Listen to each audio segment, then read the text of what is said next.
참 좋으신 우리 하나님의 은총과 사랑이 교우 여러분과 함께 하시기를 축원합니다. 한 주간 잘 지내셨어요? 네, 감사합니다.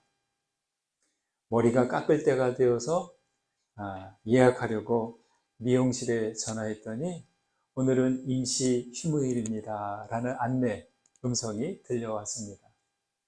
며칠 동안 계속되다가 금요일에나 돼서야 이야기 돼서 머리를 깎을 수 있었습니다. 머리를 깎았는데 어떻게 시원하게 보입니까?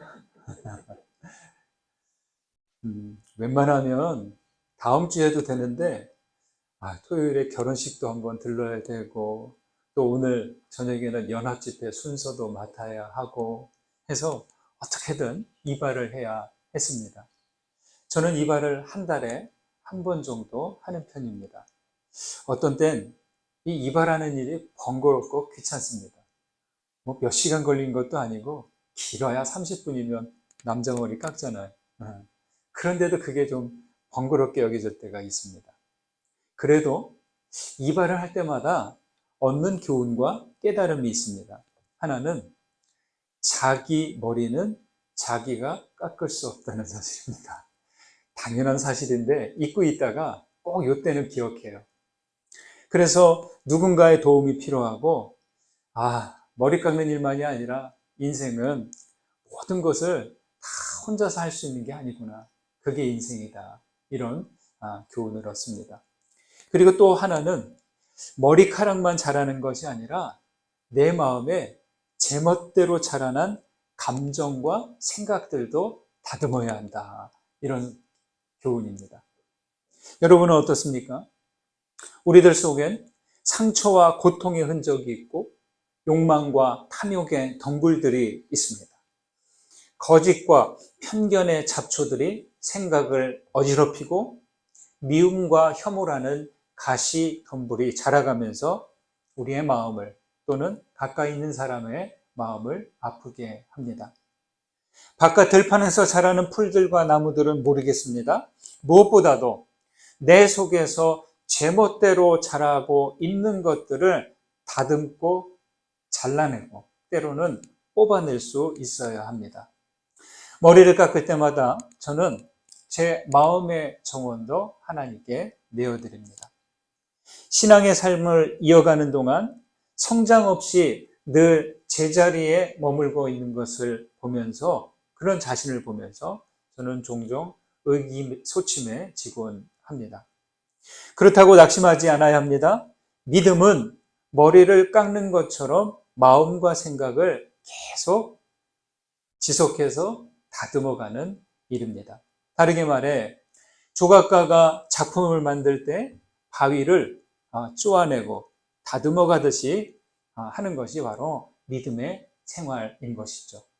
물론 우리의 조각가는 하나님이 되셔야 되고 바위는 우리들 자신입니다. 스스로 머리를 깎는 사람이 없고 자기 스스로 하나님의 작품이 되는 사람은 없습니다. 하나님께 나의 머리를 내어드려야 하고 거칠고 제멋대로인 바위 같은 마음과 생각을 내어드릴 수 있어야 합니다. 여러분, 예배와 기도를 소중히 여기시기 바랍니다. 예배와 기도 가운데 마음과 생각을 주님께 맡겨드려야 합니다. 잘라내고 쪼개고 다듬어 주시는 하나님의 손길을 받아들이십시오. 그리하여 하나님께서 보시기에 좋다라고 하시는 작품이 되시기를 주님의 이름으로 축원드립니다. 디모데는 바울에게 영적 아들이자 제자이며 동역자로서 20년 이상을 바울과 함께 했습니다. 이 편지는 바울 사도가 로마의 감옥에 갇혀 있을 때 에베소에서 사역하는 디모데에게 보낸 편지입니다. 아들과 같은 디모데에게 바울 자신만이 알고 있는 목회 매뉴얼을 알려주려고 한 것 같습니다. 그래서 이 디모데 전후서는 목회서신이다라고 말하기도 합니다. 여러분이 바울이라면 사랑하고 아끼는 제자에게 아들 같은 디모데에게 어떤 내용을 알려주시겠습니까? 대충 전해지는 않겠죠. 정말 가치 있고 의미 있고 중요한 부분을 전해주려고 할 것입니다. 13절과 14절을 보실까요? 함께 읽습니다. 내가 전에는 비방자요 박해자요 폭행자였으나 도리어 긍휼을 입은 것은 내가 믿지 아니할 때에 알지 못하고 행하였습니다. 우리 주의 은혜가 그리스도 예수 안에 있는 믿음과 사랑과 함께 넘치도록 풍성하였도다. 바로 앞에는 다른 교훈을 가르치지 말라라고 하고 이어서 여기서 영적 리더가 갖추어야 할 소명을 말합니다. 그 첫 시작이 내가 전에는입니다. 따라해 보실까요? 내가 전에는. 여러분, 우리가 전에는 하면서 예수 믿기 이전에 죄된 삶을 살았던 나의 모습을 이게 쉽게 꺼내놓을 수 있을까요? 참 어려운 부분입니다. 근데 바울은 여기서 내가 전에는 이란 말로 시작합니다. 그는 부름받기 이전에 자기 모습을 이야기합니다. 바울은 다메섹으로 향하는 길에서 예수를 만나 회심하고 복음 전도자가 됐습니다. 그리스도를 만나고 나니까 자기 자신이 비방자요, 박해자요, 폭행자였다는 사실을 깨닫게 됩니다. 사실 이 오래전 자신의 막대 먹은 모습을 자기 입으로 말하기란 참 어렵습니다. 여러분, 부모가 자기 자녀에게 야, 아빠가 엄마가 젊었을 땐 이렇게 놀았어. 여러분, 이거 얘기가 할 수 있습니까? 참 어려운 거란 말이죠. 미움과 폭력으로 가득했던 바울은 부활하신 그리스도를 만남으로 긍휼을 입었고 그리스도 안에서 믿음과 사랑과 은혜를 풍성하게 누렸다고 합니다. 바울이 그리스도를 만난 일은 단순한 상상과 환상이 아닌 실제라는 것입니다. 부활의 그리스도를 만났다는 것은 이건 뭐냐? 그리스도의 현존, 지금 나와 함께 하시는 예수 그리스도를 경험했다는 이야기입니다. 바울은 다메섹 도상에서 부활의 그리스도라는 돌뿌리에 걸려 넘어진 것입니다. 율법학자이고 사법 권한을 받고 말을 타고 기세 등등하게 다메섹으로 가다가 빛으로 나타나신 예수로 말미암아 꼬꾸라진 거죠. 인간적인 관점에서 보면 그건 실패예요. 여러분, 실패인가요? 그렇습니다. 한쪽에서 넘어져서 실패라고 할 수 있어요. 그러나 다른 쪽에서는 일어났기 때문에 실패이지만 실패가 아니라는 거죠. 죄와 교만으로 가득한 사울이라는 인물은 넘어졌지만 자기 죄를 깨달은 바울은 그리스도와 함께 일어났습니다. 주님께서 바울을 능하게 하셨고 그를 충성되게 여기시고 직분을 맡기셨습니다. 사도라는 직분, 이방을 향한 전도자로서 직분을 받았습니다. 부활의 그리스도를 만남으로 넘어지더라도 오히려 커다란 복이 됩니다. 율법의 길을 걷다가 이제는 은혜와 진리의 길을 걷게 되었고 평생을 그렇게 걸어왔습니다. 여러분, 돌뿌리에 걸려서 넘어져 본 적 있으신가요? 주로 어린 시절에 또 분주하게 막 다니다가 넘어진 적이 있을 것입니다. 그렇게 넘어지면 무릎이 깨지고 상처도 나고 심하면 코가 깨지기도 합니다. 저는 넘어져서 무릎에 정강이에 그 상처 흔적이 얇게 남아있는 게 한두 개 있습니다. 몸이 상하는 넘어짐만이 아니라 사업 실패와 질병과 사고와 사별과 같은 예기치 못한 그런 돌뿌리에 걸려 넘어지기도 합니다. 어떤 이들은 넘어져서 끝내 일어나지도 못하는 그런 일도 있습니다. 어떻게 해야 할까요? 넘어진 사람은 다시 일어나야 합니다. 어떻게든. 혼자 일어나기에 힘들기에 예수와 함께 일어나야 하겠습니다. 어째서 예수와 함께 일어나야 할까요? 주님은 부활의 그리스도이시기 때문이죠. 죽음에서 부활하신 분, 한 번 넘어진 상태에서 다시 일어나신 분이시기 때문입니다. 예수를 만나기 전까지 바울은 한 번도 넘어진 적이 없는 사람입니다. 그러니까 비방자, 박해자, 폭행자로 행했던 것이죠. 다시 일어나지 못하고 있을 때 예수께서 보내신 아나니아가 찾아와서 안수함으로 다시 볼 수 있게 되었고 그리스도와 함께 일어선 사람이 되었습니다. 일어선 다음부터 바울은 이젠 율법의 길이 아니라 은혜의 길을 따라간 것이죠. 그래서 이전에 자기가 중요하다고 여겼던 모든 것들을 배설물처럼 여기고 예수 그리스도의 은혜만을 따라갔다고 합니다. 여러분은 지금 은혜의 길을 가고 있습니까? 예기치 않은 일로 넘어진 분은 안 계십니까? 부활의 그리스도와 일어나시기 바랍니다. 그리고 그리스도와 함께 은혜의 길로 나아가시기 바랍니다.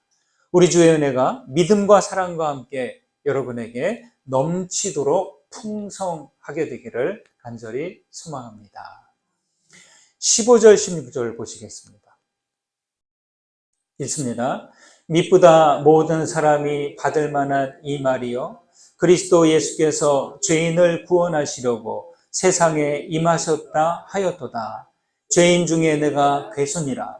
그러나 내가 긍휼을 입은 까닭은 예수 그리스도께서 내게 먼저 일체 오래 참으심을 보이사 후에 주를 믿어 영생 얻는 자들에게 본이 되게 하려 하심이라. 15절은 복음의 핵심에 해당합니다. 복음의 핵심에 해당하는 이유는 뭘까요? 여기 죄가 나오죠. 죄를 헬라어로 하마르티아라고 합니다. 이 하마르티아는 그런 뜻이에요. 관역을 향해서 활을 쏘았어요. 그런데 그 활이 관역에서 벗어났습니다. 관역에서 벗어난 상태가 하마르티아예요. 하나님께서 우리 인생을 말씀에 따라서 진리에 따라서 은혜와 사랑으로 살 것을 생명을 충만하게 하는 그런 삶을 살도록 했는데 인생이 제멋대로 벗어난 거죠. 이게 하마르티아 죄입니다. 그런데 이 성서에서 말하는 이 죄는 행위로 인한 범죄라기보다 본성에서 생기는 그러한 죄성을 말합니다. 그러니까 crime, 내가 어떤 잘못된 행동을 했어요. 물론 이것도 근원적으로 보면 죄이지만 그런 단순한 행동에 의한 죄 말고 근원적인 죄, sin이죠. 그러면 영어의 sin이라는 그 철자를 보면 S-I-N, 그 가운데 I가 있습니다. I가 뭐예요? 나예요. 이 자, 거짓자, 욕망에 따른 탐욕스러운 자, 이게 중심에 있으면 인생은 결국 죄를 지을 수밖에 없는 것이죠. 하나님의 의도와 목표에서 벗어난 그러한 상태, 이것이 죄입니다. 바울이 자신을 죄인 중에 괴수라고 한 것은 자기가 예전에는 몰랐는데 예수를 만나고 보니까 하나님의 의도와 목표에서 한참 벗어난 것을 깨달은 거예요. 그래서 그것을 죄인 중에 괴수였다라고 합니다. 여러분, 그렇다면 예수께서 구원을 위해 세상에 오신 일이 복음이 되는 일은 왜일까요? 그것은 예수님이 하나님으로부터 벗어난 인간의 본성을 다시 하나님께로 향하게 하고 하나님께로 이끌어 주시기 때문이라는 거죠. 양궁 경기 하는 거 본 적 있으신가요?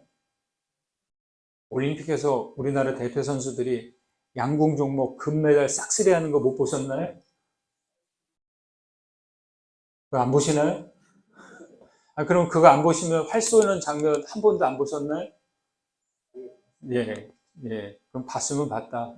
본 적 없다면 안 봤다 말씀하시면 됩니다. 여러분, 양궁 경기 하는 것을 보면 선수는 화살을 시위에 걸고 한쪽 팔을 탁 내밀고 그 다음에 이 시위를 있는 대로 당깁니다. 자, 어떤 자세가 맞는지 한번 보세요. 이게 맞아요. 요게 맞아요. 왜 이쪽은 틀려요? 예, 왜 여기에 턱 밑에다 갖다 둘까요? 예, 그 이유가 있습니다. 이 화살을 쏠 때 눈은 화살 끝을 보고 그 화살 끝이 관역을 향하게 해야 돼요. 그리고 이 시위가 어디에 있어야 되느냐? 시위를 잡은 손은 자기 턱 밑에 바짝 붙여야 됩니다. 그 이유가 왜 그러냐? 바로 이 턱 밑에 놓아야 내 조준을 하는 오른쪽과 일직선에 놓이기 때문입니다. 여기 광대뼈나 볼이나 아니면 이만큼 뛰면 아무리 힘이 좋아도 관역으로 맞출 수가 없다는 거죠. 그래서 저는 참 그 볼 때마다들 웃어요. 이 턱 밑에다 딱 놓으면 그 12줄이 요 입술에 꽉 눌리는 거예요. 그래서 혼자 생각해요. 아, 저분들은 평생 저렇게 활쏘기만 하면은 입술이 둘로 갈라지는 거 아니야? 혼자만의 상상입니다. 근데 여기다 놓는 이유가 있어요. 요 오른쪽 눈 바로 여기랑 일치되니까 눈이 화살끝과 관역을 일치되게 놓으니까. 그럼 참 이게 중요합니다. 이거를 수백 번, 수천 번, 수만 번 연습해서 대회에 나가는 거죠. 그렇게 표적에 일치한 다음 시위를 놓을 때 관역에 명중할 가능성이 큰 거죠. 화살촉이 관역을 향하지 않을수록 시위를 잡은 그 손이 턱 밑에서 멀어질수록 화살은 관역에서 벗어나고 말 것입니다. 우리가 하나님이 원하시는 인생이 되려면 그리스도에게 바짝 붙은 상태에서 나아가야 하나님이 원하시는 관역에서 벗어나지 않는 거예요. 네. 그리스도부터 멀어지지 않아야 됩니다. 바짝 붙으셔야 됩니다. 예수 그리스도로 말미암아 예수 그리스도 안에 주 안에 이거를 입이 닳도록 얘기하는 이유가 바로 이 때문입니다. 그리스도에게 멀어질수록 나라는 존재는 어떻게 된다? 하나님이 원하시는 방향에서 멀어지는 거예요. 이게 죄라는 거죠. 여러분, 죄에 대해서 또한 알아야 될 것이 있습니다. 성서는 죄를 결코 개인적인 차원으로만 말하지 않는다는 거예요. 율법은 계속해서 고아와 과부를 돌보고 종과 나그네를 환대하라고 가르칩니다. 여러분, 10계명에서 10가지 중에 5번째에서부터 10번째까지 다 부모와 이웃과의 관계를 나타나는 거예요. 나 혼자서 이상한 생각하는 그런 수준의 죄가 아니라 나와 부모, 나와 이웃, 그 관계를 위한 것이 바로 계명의 6가지입니다. 이스라엘의 멸망한 이유는 뭐냐? 우상 숭배와 더불어 공평과 정의를 행하지 않기 때문입니다. 유택의 독일인으로서 2차 세계대전 때 불가피 미국으로 망명한 한나 아렌트라는 철학자가 있습니다. 아렌트는 홀로코스트를 주도한 전범 아돌프 아이히만의 재판에 참관할 기회를 얻었습니다. 그래서 참관해보고 어떤 철학적인 철학자로서 또 여러 가지 어떤 그런 부분에서 좀 이렇게 정리를 해달라는 부탁을 받고 참여했는데, 아렌트는 아이히만이 악의 화신처럼 험악한 얼굴을 가졌을 것으로 확신했어요. 여러분, 그렇지 않습니까? 600만이라는 사람들을 그냥 가스실에 보내서 죽게 했는데, 여러분, 그 심성과 그 모습이 아마 좀 머리에 뿔 나고 눈은 벌겋고 정말 험악하게 생겼을 것이다 라고 생각이 되었다는 것이죠. 그런데 재판정에 가서 보니까 의외로 이 아돌프 아이히만은 이웃집 아저씨처럼 평범하게 생겼다는 거죠. 너무나 평범해서 충격을 받았습니다. 재판에서 아이히만은 이렇게 말해요. 자신은 단지 명령에 따라서 행한 것이기에 유죄를 인정할 수 없다. 재판에 승복할 수 없다. 이렇게 이야기했어요. 여러분, 그 자리에서 우리가 한번 그의 변론을 들었다면 아마 우리도 폭발했을지 모르겠습니다. 아렌트는 그러한 아이히만의 태도를 악의 평범성이라는 말로 표현했습니다. 악의 평범성. 여러분, 아이히만의 죄는 뭘까요? 그의 죄는 뭐냐? 사유하지 않은 죄라는 것이죠. 사유하지 않은 죄. 홀로코스트는 타인의 고통에 대한 사유와 공감의 능력을 완전히 잃어버린 평범한 인간들이 행한 죄악인 것이죠. 자기가 지시받은, 자기에게 주어진 임무가 도저히 인륜적으로 용납할 수 없는 것에도 불구하고 그걸 생각하지 않고 명령했으니 해야지 뭐. 에라 모르겠다. 한두 번도 아니고. 여러분, 다시 말해, 죄란 무엇이냐? 죄는 인간을 인간이도록 하는 생각하기와 공감하기를 거부하는 태만의 결과인 것입니다. 이러한 일들은 오늘날도 진행 중이라는 거예요. 일일이 예를 들지 않아도 오늘날도 여전히 태연하게 평범하게 진행되고 있습니다. 내가 긍휼을 입었다, 주를 믿어 영생을 얻는 자들에게 본이 되게 하셨다라고 바울은 말합니다. 다메섹으로 가는 길에서 부활하신 그리스도께서 바울을 찾아와 묻습니다. 사울아, 사울아, 어찌하여 네가 나를 핍박하느냐? 사울이 묻죠. 주여, 누구십니까? 예수 그리스도께서 말씀하십니다. 나는 내가 박해하는 예수니라. 자기는 예수를 믿는 자들을 붙잡았을 뿐인데 만난 적도 없는 예수님이 자기를 박해한다고 책망하는 거예요. 여기서 바울이 믿는 자들은 그리스도와 이어졌다는 사실을 깨달은 것 아닐까 저는 생각을 합니다. 아니, 나는 나사렛 예수라는 사람을 만난 적도 없는데 그를 믿는 사람들이 잘못되었다고 그 예수를 따른다는 사람들을 잡아서 가두었을 뿐인데 왜 그 예수라는 분은 나를 박해하냐고 말씀하실까? 자기는 당신을 만난 적이 없다고 생사람 잡지 말라고 변명했다면 바울은 아예 희망과 같은 사람이 되었을지 모릅니다. 그러나 바울은 자신이 하는 일이 타인에게 고통을 주는 행동이고 이 박해가 예수님에게까지 전해진다는 것을 그때 깨닫습니다. 바울은 자기의 죄를 생각하고 타인의 고통을 공감할 수 있게 됩니다. 그는 악의 평범함에서 은혜의 특별함으로 자리를 이동한 것이죠. 바울은 심판을 받아 마땅했지만 예수님은 오래 참고 은혜를 깨닫는 기회를 얻었습니다. 나사렛 예수를 만나고 보니까, 부활하신 그리스도를 만나고 보니까 바울서는 그때 깨닫는 거야. 아이고, 나는 이미 끝나도 한참 전에 끝났는데 하나님께서 나를 기다리셨구나. 그거를 뒤늦게 안 것이죠. 이후로 바울은 예수를 미워하는 자가 아닌 그리스도의 긍휼과 사랑을 받은 사람이 되었습니다. 그리고 영생을 얻은 자들의 본이 되었습니다. 우리는 죄인의 자리에서 은혜의 특별함으로 자리를 이동한 사람들이에요. 저와 여러분들은 그러한 긍휼을 입은 사람들이에요. 앞으로 어떻게 살아가야 될까요? 이와 같은 은혜 안에서 여러분들도 긍휼을 입은 자들로서 믿음의 본이 되시기를 간절히 소망합니다. 18절과 19절을 보시겠습니다. 함께 읽습니다. 아들 디모데야, 내가 내게 이 교훈으로서 명하노니 전에 너를 지도한 예언을 따라 그것으로 선한 싸움을 싸우며 믿음과 착한 양심을 가지라.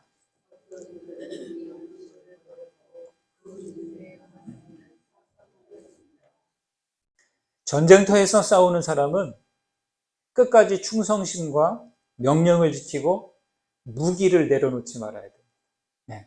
물론 다른 필요한 것도 있죠. 충성심과 명령과 무기를 내려놓지 않아야 됩니다. 신앙인들의 영적 싸움을 위해 끝까지 붙잡고 있어야 할 것은 뭘까요? 바로 여기서 말합니다. 진리의 말씀과 믿음과 착한 양심입니다. 세상은 싸움의 승리를 위해 부와 권력을 최고로 생각합니다. 끝까지, 죽을 때까지, 내가 죽어서까지도 이 부와 권력을 갖고 가겠다라는 심정으로 붙잡고 있습니다.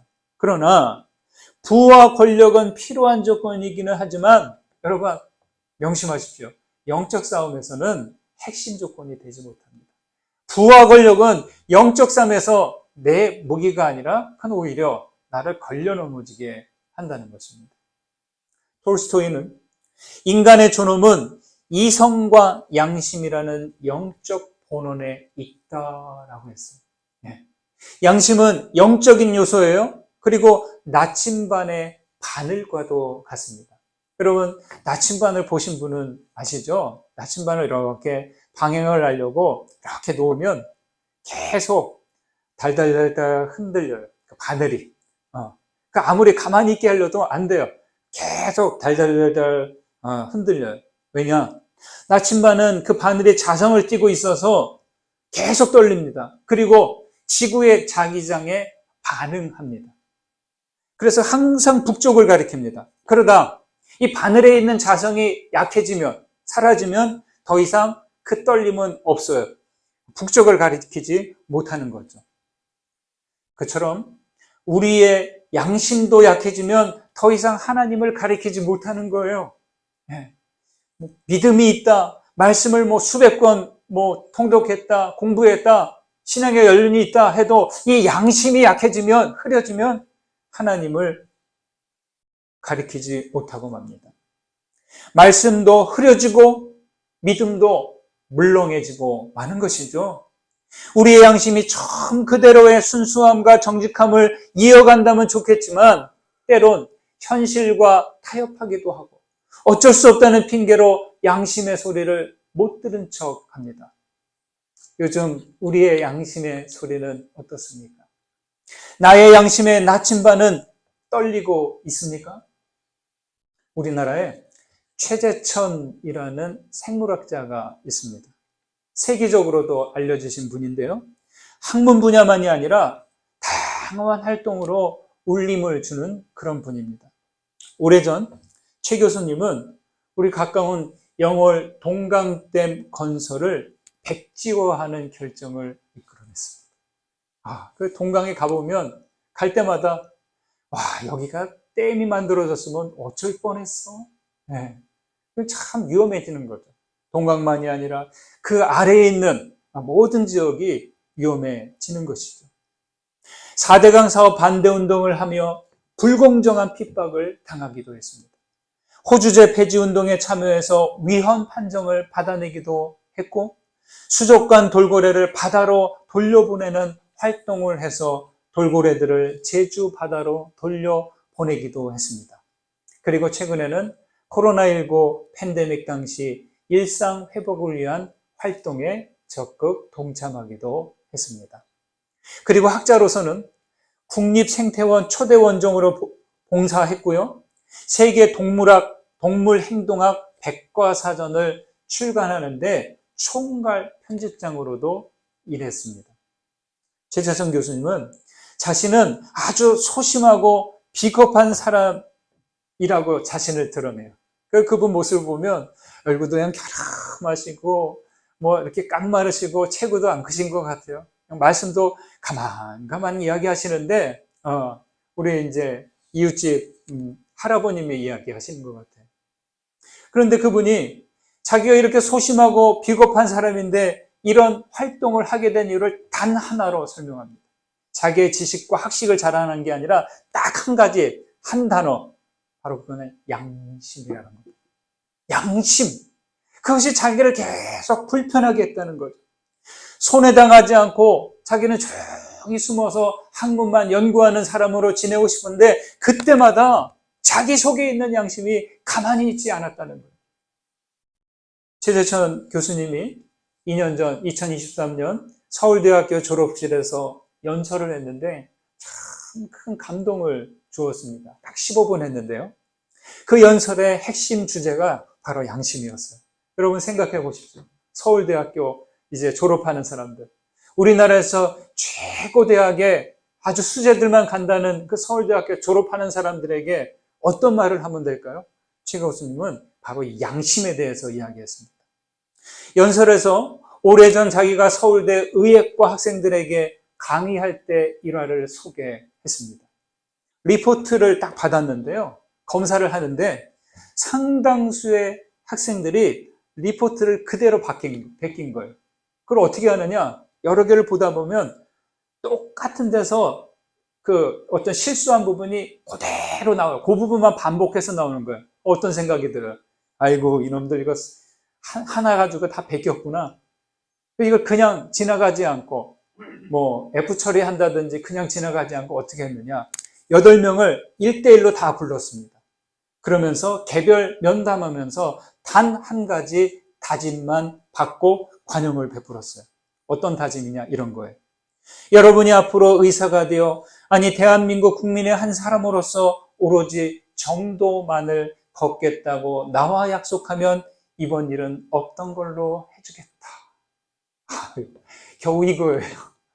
여러분, 그 학생들이 그 약속을 지켰는지는 모르죠. 그렇죠? 그러나 최 교수님이 했던 이 일은 뭐냐? 그 학생들의 양심을 자극하는 거예요. 지금은 시험의 문제지만 앞으로 이들이 사회에 중요한 데서 역할을 할 때 양심을 저버리면 얼마든지 문제를 일으킬 수 있기 때문이죠. 이 이야기를 전해주면서 졸업생들에게 이렇게 물었습니다. 이 땅에서 가장 축복받은 여러분이 공정하게 살지 않으면, 그렇지 않아도 여러분과 경쟁해서 이기기 어려운 저 바깥에 있는 가진 것도 변변이 없고 머리에 든 것도 많지 않은 대다수 사람들은 이 험한 세상을 어찌 살아가야 할까요? 여러분 생각해 보십시오. 서울대 그 수천 명의 졸업생들 앞에서 거의 설교 말씀과 같은 이 메시지를 전하는데 제가 듣는데 가슴이 뭉클해지는 거예요. 유튜브 영상으로 한번 검색해 보십시오. 최재천, 양심 두 글자만 넣고 검색하면 바로 이 영상이 뜹니다. 여러분, 과학자가 이렇게 양심을 말할 정도에 있는데 오늘날 교회와 그리스도인들은 어떨까요? 이 양심 이야기 누가 해야 돼요? 교회에서 해야 되는 거예요. 그리스도인들이 이 양심을 붙잡고 양심에 대한 이야기를 해야 되는 거죠. 하나님의 교회로서 그리스도인으로서 우리의 믿음과 양심은 잘 있습니까? 다른 사람들 거는 모르겠어요. 내 양심, 나의 믿음, 나의 양심 이것만은 지켜야 한다는 거죠. 진리의 말씀과 믿음의 중요성은 아무리 강조해도 지나치지 않습니다. 그런데 그와 달리 양심에 대한 이야기는 잘 다루지 않습니다. 양심의 역할이 중요한 이유는 이 양심이 성령의 신호를 받는 수신장치와도 같기 때문에, 양심이 무뎌지면 성령께서, 예수님께서 지금 당장 오셔서 말씀하셔도 이거 받아들이지 않는 게 인생들이라는 거죠. 나뭇잎이 없으면 햇빛을 받아내지 못하듯이 양심이 무뎌지면 성령의 빛을 받지 못할 것입니다. 양심이 무감각해지지 않도록 여러분 마음과 생각을 무던히 지속해서 다듬어 가시기 바랍니다.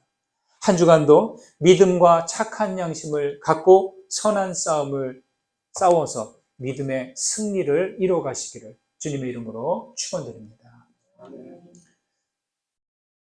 받은 은혜 생각하면서 거듭의 기도 드리시겠습니다. 때론 넘어져도 그 자리에서 부활의 그리스도를 만나고 하나님의 현존하심을 경험하게 하여 주옵소서. 긍휼을 입었으니 믿음의 본이 되며 선한 싸움을 감당하도록 믿음과 착한 양심을 지키게 하옵소서. 예수 그리스도의 이름으로 기도드립니다. 아멘.